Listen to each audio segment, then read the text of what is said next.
मेरा नाम शिल्पा है। हम मिडिल क्लास लोग हैं और बहुत इज़्ज़तदार भी। मेरा एक ही बेटा है और मैं अपने बेटे से बहुत प्यार करती हूँ। बचपन से ही हमने अपने बेटे को बहुत लाड प्यार से पाला है। मेरा बेटा अपने माता पिता से जिस चीज़ की भी ख्वाहिश करता था, हम उसको वही चीज़ लाकर दे दिया करते थे। हमने कभी भी अपने बेटे की ख्वाहिश को नहीं मारा था। मेरा बेटा बहुत खूबसूरत और पढ़ा लिखा था। मैं अपने बेटे की शादी किसी ऐसी लड़की से करना चाहती थी जो मेरे बेटे को हमेशा खुश रखे और जिसके आने से हमारे घर में खुशियां ही खुशियां फैल जाएं। मैंने सोच रखा था कि जब भी मेरी बहू आएगी, मैं उसको कभी भी बहू नहीं समझूंगी, बल्कि अपनी बेटी ही समझूंगी। जब मेरे बेटे की नौकरी लग गई तो मैं खुश हो गई थी कि अब मुझे अपने बेटे की शादी करनी थी।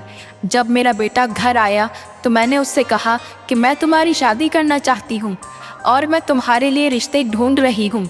मेरे बेटे ने मायूसी से अपना चेहरा लटका लिया। मुझे ऐसा लगा जैसे वो अपनी शादी की बात पर खुश नहीं हुआ था। मैंने कहा, बेटा कोई बात है तो मुझे बताओ। मेरा बेटा कहने लगा, माँ आपने और पिताजी ने मेरी ज़िंदगी की हर ख्वाहिश को पूरा किया है। मैं चाहता हूँ कि मैं अपनी मर्ज़ी से शादी करूँ। मैंने कहा, हाँ बेटा, क्यों नहीं। हर बच्चे को अपनी मर्ज़ी से शादी करने का हक होता है। अगर तुम्हें कोई लड़की पसंद है तो हमें बता दो। मेरी इस बात पर मेरा बेटा बहुत खुश हो गया और कहने लगा, मैं एक लड़की को पसंद करता हूँ, आप उसके घर रिश्ता लेकर चली जाना। मैं और मेरे पति कुछ दिन बाद ही उस लड़की के घर रिश्ता लेकर चले गए थे। मेरी होने वाली बहू गरीब परिवार से थी। उन लोगों के घर के हालात देखकर हमने सोच लिया था कि हमें सिर्फ उनकी बेटी चाहिए। मेरे बेटे की पसंद बहुत अच्छी थी। मेरे बेटे को वो लड़की पसंद थी, इसलिए मुझे और मेरे पति को कोई एतराज़ नहीं था, क्योंकि लड़की बहुत खूबसूरत और पढ़ी लिखी थी। इसलिए हमने बिना एतराज़ के ही उन लोगों की शादी तय कर दी। हम अपने बेटे की शादी खूब धूमधाम से करना चाहते थे, क्योंकि वो मेरा इकलौता बेटा था और मैं अपने बेटे की शादी में अपनी सारी ख्वाहिश पूरी करना चाहती थी। बल्कि मैंने तो रिश्ता लगाने के बाद ही उसकी शादी की तैयारियां शुरू कर दी थी। लेकिन देखते ही देखते मेरे बेटे की शादी का दिन भी आ गया। मैं अपने बेटे की शादी पर बहुत ज़्यादा खुश थी और आखिरकार आज उसकी बारात का दिन भी आ गया था और मेरे बेटे की शादी खूब धूमधाम से हुई। हमारे घर में मेहमान रुके हुए थे। जब बहू घर आई तो सारे मेहमानों ने उसका बहुत अच्छे से स्वागत किया। मेरा बेटा अपनी पत्नी के साथ बहुत अच्छा लग रहा था और इस शादी से बहुत खुश था। शादी वाले दिन ही हमारे घर में एक अजीब सा हादसा हो गया था। मेरी बहू ने शादी की रस्में करने से इनकार कर दिया था और सीधा अपने कमरे में जाकर बैठ गई थी। मैं और मेरा बेटा एक दूसरे का मुंह देखते रह गए थे। मेरे पति का मूड भी चेंज हो गया था, लेकिन मैंने सारे मेहमानों को और अपने पति को समझाया कि आजकल की लड़कियां इन रस्मों को नहीं मानती और वैसे भी वो थक गई है, उसे आराम की ज़रूरत है। रस्में तो बाद में भी हो जाएंगी। हम लोग मेहमानों के सामने बहुत शर्मिंदा हुए थे। मेरा बेटा भी यही कहता हुआ अपने कमरे में चला गया था। मुझे अपने बेटे के कमरे में नाश्ते का सामान लेकर जाना था, लेकिन मैं बहुत ज़्यादा थक गई थी, इसलिए मैंने नाश्ते की ट्रे नौकरानी को दे दी और वो उनके कमरे में नाश्ता रख कर आ गई। मैं आकर अपने कमरे में लेट गई। बहुत रात हो चुकी थी, सारे मेहमान भी सो गए थे। मैंने भी सोने के लिए अपनी आंखें बंद कर ली थी। अभी मुझे ठीक से नींद भी नहीं आई थी कि अचानक मेरे कमरे का दरवाज़ा बजने लगा। मैंने दरवाज़ा खोला तो मैं ये देखकर हैरान रह गई कि मेरे सामने तो मेरा बेटा खड़ा हुआ था। वो मुझसे कहने लगा, माँ मुझे आपके कमरे में सोना है, आप मेहमान वाले कमरे में जाकर सो जाओ, मैं पिताजी के साथ बेड पर सो जाऊँगा। मैंने कहा, बेटा क्या हुआ है, तुम्हारा दिमाग तो ठीक है। अपनी शादी की पहली रात तुम अपनी नई नवेली पत्नी को अकेला कमरे में छोड़कर आ गए हो और तुम्हें यहाँ पर क्यों सोना है। मगर मेरे बेटे ने किसी बात का कोई जवाब नहीं दिया और मेरी जगह पर अपने पिता के पास जाकर लेट गया। मेरे पति पहले ही सो चुके थे। मेरा बेटा मुझसे कहने लगा, माँ मुझे नींद आ रही है, प्लीज़ आप मेहमान वाले कमरे में जाकर सो जाओ। मैं खामोश होकर अपने घर के दूसरे कमरे में आकर लेट गई, जहाँ पर मेहमान लेटे हुए थे।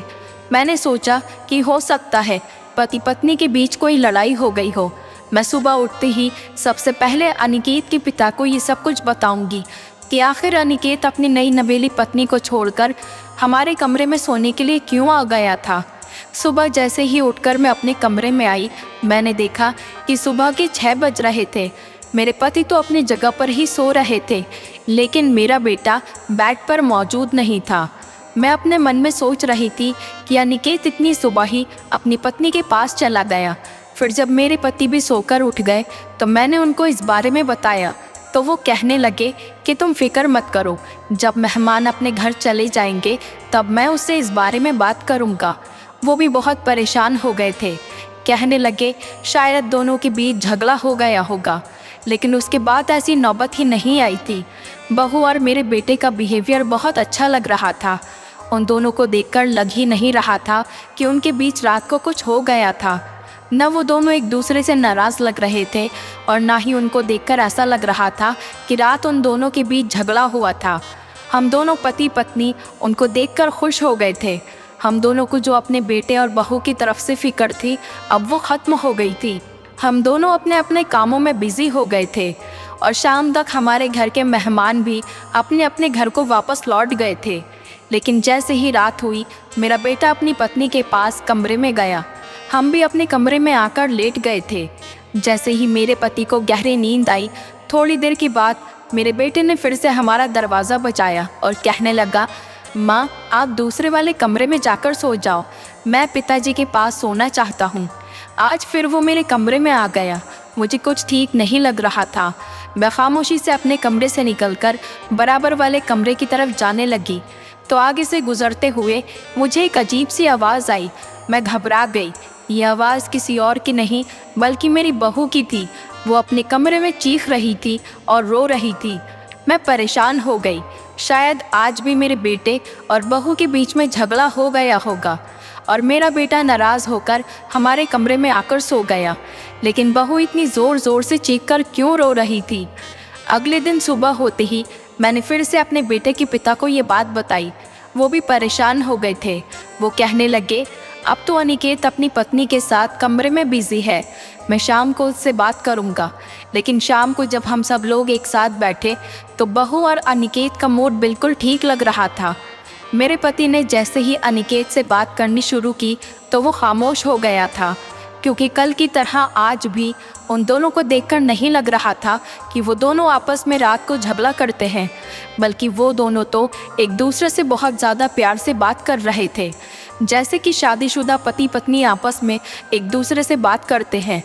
मेरा बेटा अपनी पत्नी की तारीफ़ कर रहा था और मेरी बहू उसकी हर बात पर मुस्कुरा रही थी। ये सब क्या था, मुझे तो कुछ भी समझ में नहीं आ रहा था। जब मेरी बहू और बेटा वहाँ से चले गए तो मेरे पति मुझे डांटने लगे कि इन दोनों बच्चों को देखकर तो ऐसा लगता ही नहीं, ये दोनों आपस में झगड़ा करते होंगे, शायद तुम्हारा वहम होगा। मैंने कहा, अगर वहम होता तो अनिकेत रोज़ आपके पास जाकर कमरे में क्यों सोता? मेरे पति कहने लगे, शायद उन दोनों के बीच कोई पर्सनल मैटर हो, इसलिए वो मेरे कमरे में आकर मेरे पास लेट जाता हो। लेकिन मेरी कुछ समझ नहीं आ रहा था। मेरे बेटे का बिहेवियर रात को कुछ और होता था और सुबह को उठते ही दोनों का बिहेवियर अचानक ही बदल जाता था। हो सकता है शायद सुबह को उन दोनों की नाराज़गी ख़त्म हो गई होगी। मेरे दिमाग में बस यही बातें घूम रही थी। रात के टाइम पर मेरा बेटा बहू को घुमाने के लिए ले गया। उन दोनों ने कहा कि वो बाहर ही एक साथ डिनर करेंगे। लगभग 7 बजे तक वो दोनों घर से निकल गए थे। मैं इस बात से बहुत खुश थी। चलो, दोनों बच्चों के बीच सब कुछ ठीक हो गया था। लेकिन ना जाने क्यों मेरे दिल में एक झटका सा लगा हुआ था कि बहू और अनिकेत के बीच में ज़रूर कोई ना कोई गड़बड़ तो है, जो रात आते ही वो दोनों एक दूसरे से अलग होने के बावजूद एक दूसरे के साथ सुबह में खुश हो जाते हैं। ये बात मेरे लिए तो काफ़ी हैरान कर देने वाली थी और मैं सोचते सोचते ही इतना परेशान हो जाती थी कि मेरे सर में दर्द होने लगता था। मैं अपनी बहू और उसके परिवार वालों को भी ठीक से नहीं जानती थी, क्योंकि उन दोनों की पसंद की शादी थी।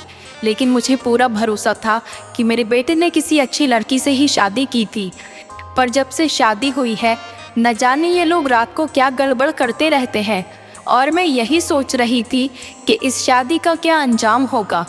रात के 11 बजे तक लगभग मेरा बेटा और बहू घर वापस आ गए थे।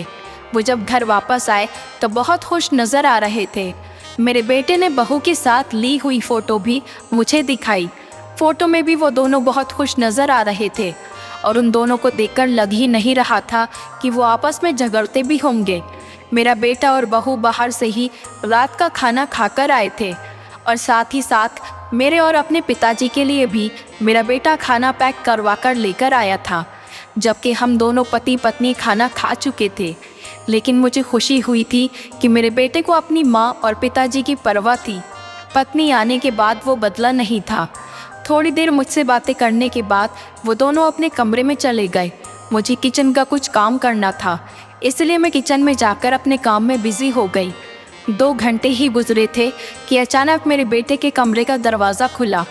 मैंने जैसे ही अपने बेटे के कमरे की तरफ देखा तो मेरा बेटा अपने कमरे से बाहर निकल रहा था और कमरे के दरवाजे को बाहर से बंद कर रहा था। मैं उसे ऐसा करता हुआ देखकर बाहर चली गई। वो मुझे भी शर्मिंदा होकर देखने लगा और कहने लगा कि मैं आपके कमरे में सोने जा रहा हूँ। आपको जब नींद आएगी तो आप बराबर वाले कमरे में जाकर सो जाना। मतलब आज भी वो अपनी पत्नी को कमरे में छोड़कर मेरे कमरे में सोने चला गया था। मुझे बड़ी हैरत होती थी कि मेरी बहू अपने पति को कमरे से जाने क्यों देती है। कमरे का झगड़ा कमरे के अंदर भी तो रखा जा सकता है। आखिर ये दोनों ऐसा क्या कर रहे थे? जब वो दोनों कमरे के अंदर गए थे तो उनका मूड बहुत अच्छा था और फिर उनके कमरे में से लड़ने की भी आवाज़ नहीं आई थी, जिस बिना पर मैं ये समझती कि उनका आपस में कोई झगड़ा हो रहा है। वो दोनों तो बड़ी खामोशी और प्यार के साथ अपने कमरे में चले गए थे। आखिर ये सब चल क्या रहा था और इसमें क्या राज था?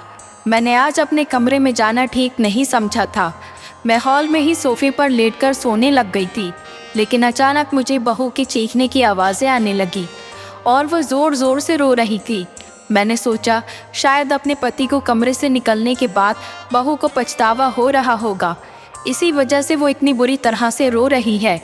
फिर मैंने सुबह उठते ही देखा कि मेरा बेटा अपने कमरे में वापस जा रहा था और कुछ देर के बाद वो दोनों खुशी खुशी नाश्ता करने के लिए अपने कमरे से बाहर निकले। उन दोनों को देखकर लग ही नहीं रहा था कि ये एक दूसरे से नाराज़ है, बल्कि वो तो एक दूसरे से हंसी मजाक कर रहे थे। नाश्ता करने के बाद मेरे बेटे ने कहा, माँ, मैं स्वाति को उसके मायके लेकर जाना चाहता हूँ। वो शाम तक वापस आ जाएगी। मैं उसको छोड़ने जा रहा हूँ। मैंने उन दोनों को परमिशन दे दी और वो दोनों चले गए। मेरा बेटा तो बहू को छोड़कर थोड़ी देर में ही वापस आ गया था। जब वो आकर मेरे पास बैठा तो मैंने उससे बात की और कहा कि ये तुम दोनों के बीच में क्या हो रहा है? अगर तुम उस लड़की के साथ खुश नहीं हो तो तुमने शादी ही क्यों की थी? रोज़ रात को तुम दोनों अजीब तरह का तमाशा घर में लगा लेते हो। तुम्हारी पत्नी इतनी ज़्यादा बुरी आदत की है कि रात को वो तुम्हें अपने कमरे से बाहर निकाल देती है और तुम खामोशी से निकलकर मेरे कमरे में आ जाते हो। मेरी बात सुनकर मेरा बेटा घबरा गया था और बात को टालने की कोशिश करने लगा। कहने लगा, नहीं माँ, ऐसी कोई बात नहीं है, आपको गलतफहमी हो रही है। वो मेरी बात पर साफ मुकर रहा था, लेकिन उसने मुझे अपनी लड़ाई की वजह नहीं बताई। मुझे कोई गलतफहमी नहीं हो रही थी, बल्कि मुझे लग रहा था कि इन दोनों के बीच ज़रूर कुछ गलत चल रहा है। इन लोगों की शादी को धीरे धीरे 15 दिन हो गए थे, लेकिन हर रोज़ वही तमाशा लगा रहता था। जिस दिन से मेरे बेटे की शादी हुई थी वो मेरे कमरे में ही सो रहा था और मुझे पास के कमरे में सोना पड़ता था। इस बात पर मेरे पति भी उससे कुछ नहीं कहते थे। उनका कहना था कि हो सकता है पति पत्नी का आपस का पर्सनल मैटर है, इस वजह से वो दोनों एक दूसरे के साथ नहीं सोते। अगर वो दोनों झगड़ा करते तो एक दूसरे के साथ इतना ज़्यादा खुश नहीं होते। मेरे पति कहते थे कि उन दोनों को देखकर लगता ही नहीं कि वो दोनों आपस में झगड़ा करते होंगे, बस तुम्हें ये गलतफहमी रहने लगी है। न जाने तुम अपने दिमाग में बच्चों के लिए क्या क्या सोचती रहती हो। मैं बड़ा परेशान हो गई थी कि आखिरकार मैं क्या करूं। बहू के कमरे से सारी रात चीखने चिल्लाने की आवाज़ें आती रहती थी। बेटे से पूछने की कोशिश की तो उसने साफ मना कर दिया। मैंने अपनी बहू से भी पूछा कि तुम ऐसा क्यों कर रही हो, मगर उसने भी मुझे कुछ नहीं बताया। मैंने उसको इस बात पर बहुत डांटा भी कि अगर तुम्हें मेरे बेटे से शादी करनी ही थी तो फिर उसके साथ खुश रहो और सूखी सूखी अपनी ज़िंदगी गुजारो। इस तरह से करने की क्या ज़रूरत है। मैंने अपनी बहू को बहुत सारी बातें सुनाई थी, लेकिन उसने मेरी किसी बात का कोई जवाब भी नहीं दिया था। वो सिर्फ खामोश बैठी हुई मेरी बातें सुनती रही। मुझे उस पर और भी ज़्यादा गुस्सा आ रहा था कि अगर मैं बहू से कोई बात पूछ रही हूँ तो वो मुझे मेरी बात का जवाब नहीं दे रही। दूसरी तरफ मेरे बेटे का बिहेवियर भी यही था।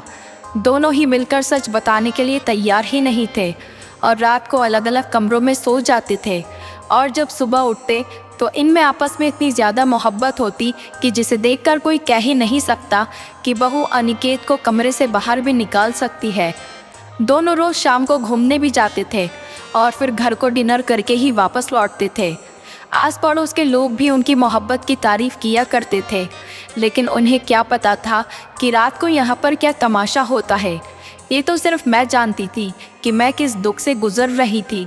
मैं बहुत ज़्यादा परेशान रहने लगी थी, लेकिन बहू मुझसे यही कहती थी कि माँ जी, हमारे बीच में किसी तरह की कोई नाराज़गी नहीं है, आपको फ़िक्र करने की कोई ज़रूरत नहीं, हम अपने मैटर खुद सॉल्व कर लेंगे। मगर वो मुझे बताने के लिए तैयार क्यों नहीं थी कि वो ऐसा क्यों करती है। उधर मेरा बेटा भी यही कहता कि मुझे अपनी पत्नी से कोई परेशानी नहीं, लेकिन मुझे कहीं ना कहीं अपने बेटे पर शक होने लगा था। ज़रूर कोई बड़ी बात थी जो ये दोनों पति पत्नी मुझसे छुपा रहे थे और बताने के लिए तैयार नहीं थे। मैंने आज फैसला कर लिया था कि मैं कमरे का राज जानकर ही रहूँगी।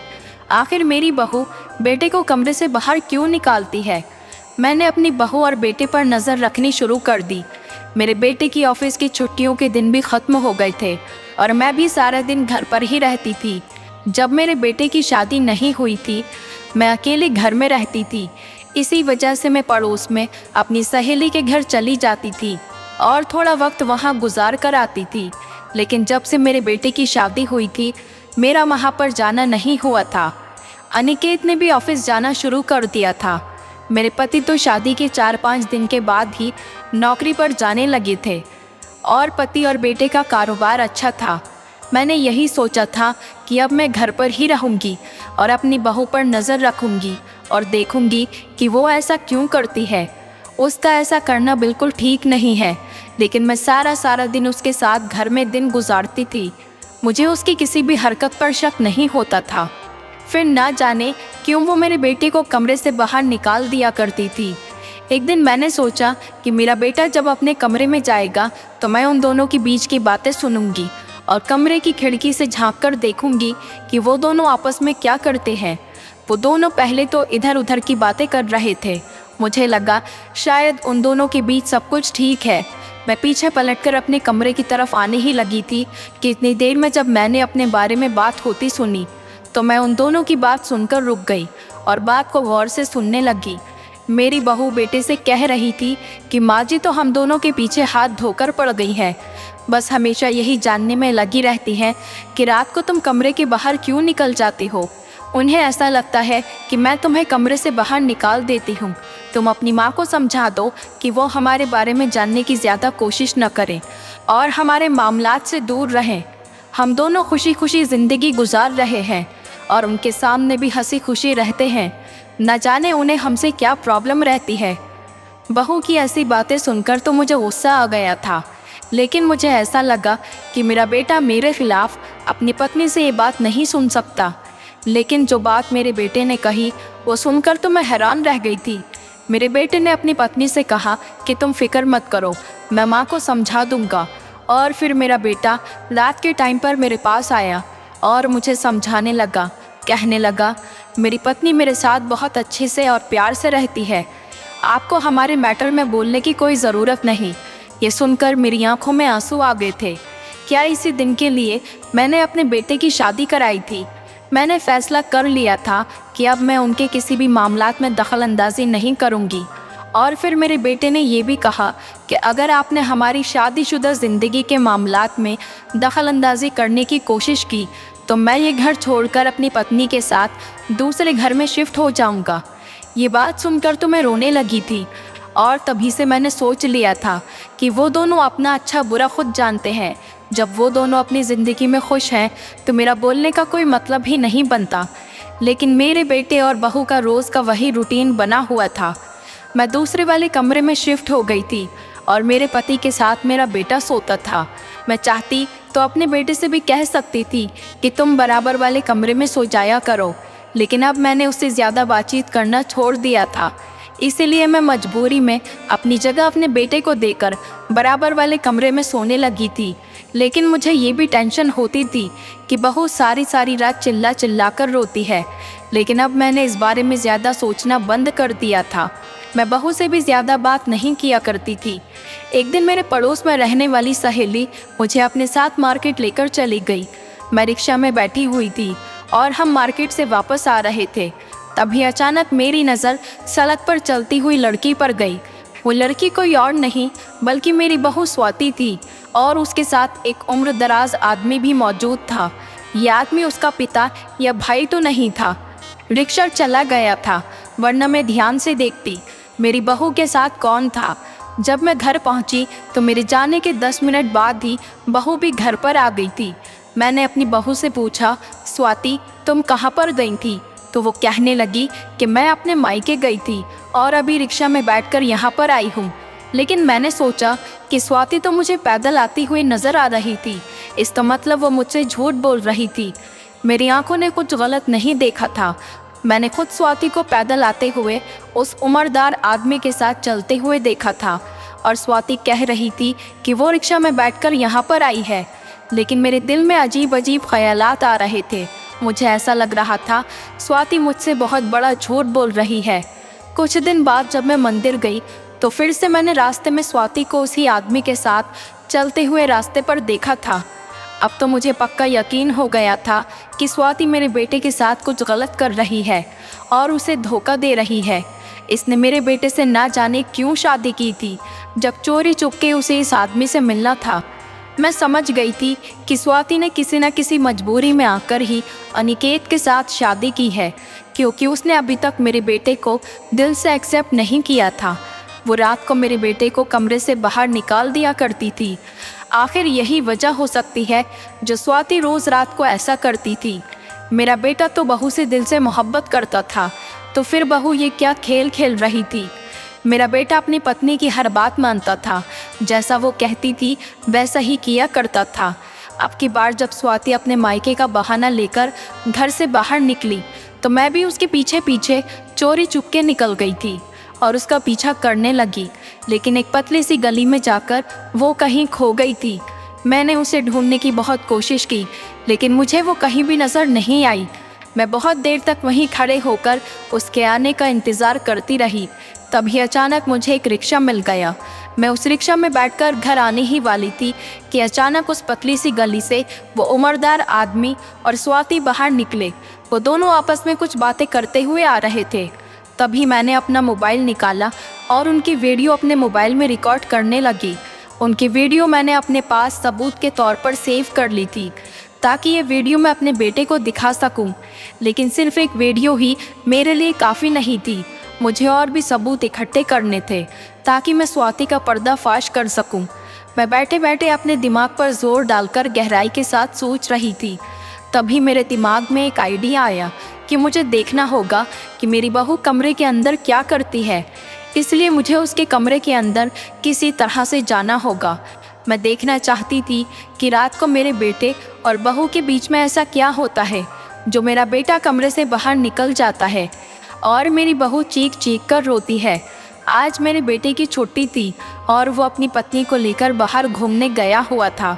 उन दोनों के आने से पहले ही मैं उनके कमरे में जाकर छुप गई ताकि जान सकूं कि कमरे में आने के बाद ये दोनों क्या करते हैं। हमारे कमरे का एक बैक साइड का दरवाज़ा बराबर वाली गली में खुलता था जो मेरे बेटे के कमरे में ही था।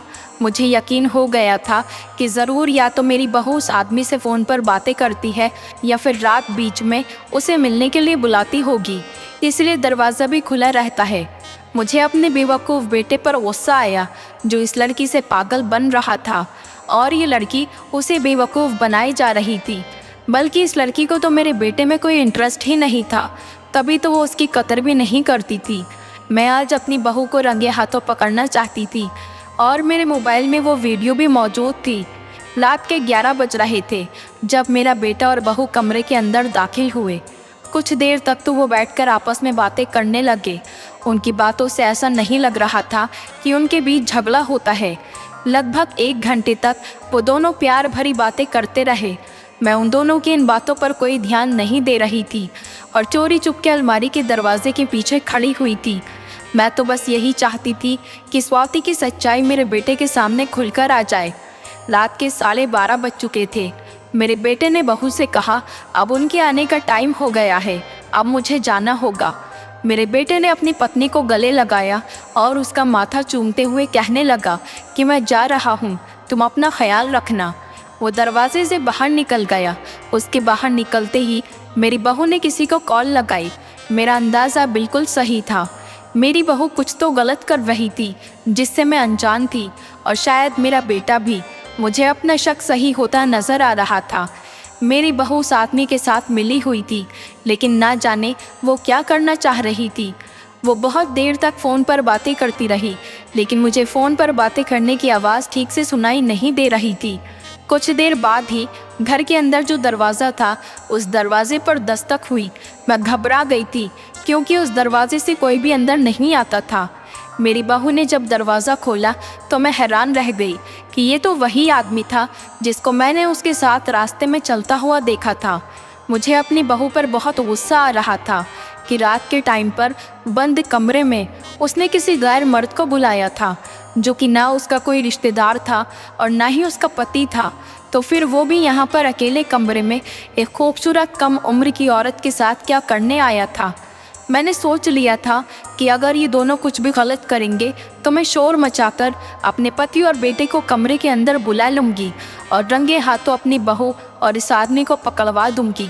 लेकिन ये क्या था, थोड़ी देर के बाद अनिकेत भी कमरे में आ गया था। अपने बेटे को देखकर मैं हैरान रह गई थी। ये चल क्या रहा था? इसका मतलब मेरे बेटे को सब कुछ पता था कि कमरे में कौन आता है। क्या मेरा बेटा इतना बगैरत हो गया है कि अपनी पत्नी को किसी दूसरे मर्द के साथ देखकर उसे कुछ महसूस नहीं होता, बल्कि वो भी उस आदमी के साथ हंसकर बातें कर रहा था और उसका हालचाल पूछ रहा था। ये आदमी था तो लगभग 40-45 साल की उम्र का, लेकिन कपड़ों से काफ़ी ज़्यादा अमीर लग रहा था और पढ़ा लिखा भी लग रहा था। मुझे ये देखकर और भी ज़्यादा गुस्सा आ रहा था कि मेरा बेटा ये क्या कर रहा था। मुझसे बर्दाश्त नहीं हुआ और मैं उन लोगों के सामने आकर खड़ी हो गई और मैंने गुस्से से तेज़ आवाज़ में कहा, ये सब क्या हो रहा है? मुझे देखकर वो तीनों हैरान रह गए थे। मैंने अपने बेटे से कहा, अनिकेत, तुम्हें शर्म नहीं आती? तुम्हारी पत्नी का इस आदमी के साथ अफेयर चल रहा है और तुम अपनी पत्नी के खिलाफ जाने के बजाय उसका साथ दे रहे हो। मैंने कई बार तुम्हारी पत्नी को इस आदमी के साथ मिलते हुए देखा है। तुम अपनी पत्नी को समझाने के बजाय इस आदमी को अपने घर में इज्जत दे रहे हो। आखिर तुम्हारी इज्जत कहाँ पर चली गई? तुम्हें शर्म नहीं आती अपनी पत्नी को किसी दूसरे मर्द के साथ कमरे में बंद करने पर? क्या तुम अपनी पत्नी की मोहब्बत में इतने ही अंधे हो गए हो कि तुम में कुछ अच्छे बुरे की समझ भी नहीं रही और तुम्हें कुछ अच्छा बुरा दिखाई भी नहीं देता? मेरे बेटे ने मेरे सामने हाथ जोड़ लिया और कहने लगा, माँ, बस अब खामोश हो जाओ, मैं आपकी ये बातें नहीं सुन सकता। उस आदमी ने और मेरी बहू ने भी अपनी नज़रें नीचे झुका ली थी। मेरे बेटे ने कहा, माँ, आपको नहीं पता स्वाति कितनी बड़ी परेशानी में उलझी हुई है और ना ही आप उसकी परेशानी जान सकोगी, क्योंकि आप भी मेरी पत्नी से नफ़रत करने लगी हो। आज जो सच्चाई मैं आपको बताने जा रहा हूँ, उसको सुनकर शायद आपको बहुत बड़ा धक्का लगेगा। मैं आपको बताना तो नहीं चाहता, लेकिन जब बात मेरी पत्नी की इज्जत पर आ रही है तो मुझे मजबूरन आपको सब कुछ बताना पड़ेगा कि यहाँ पर क्या होता है, क्या होने वाला है और क्या चल रहा है। आज आपके सारे सवालों के जवाब मैं देता हूँ, क्योंकि मैं भी आपसे इस बात को छुपा छुपा कर तंग आ गया हूँ। मेरी पत्नी इस आदमी से मिलती है और मेरी परमिशन से ही ये दोनों इस घर में मिलते हैं, और आप जानना चाहती हैं कि ये आदमी हमारे कमरे में क्यों आता है?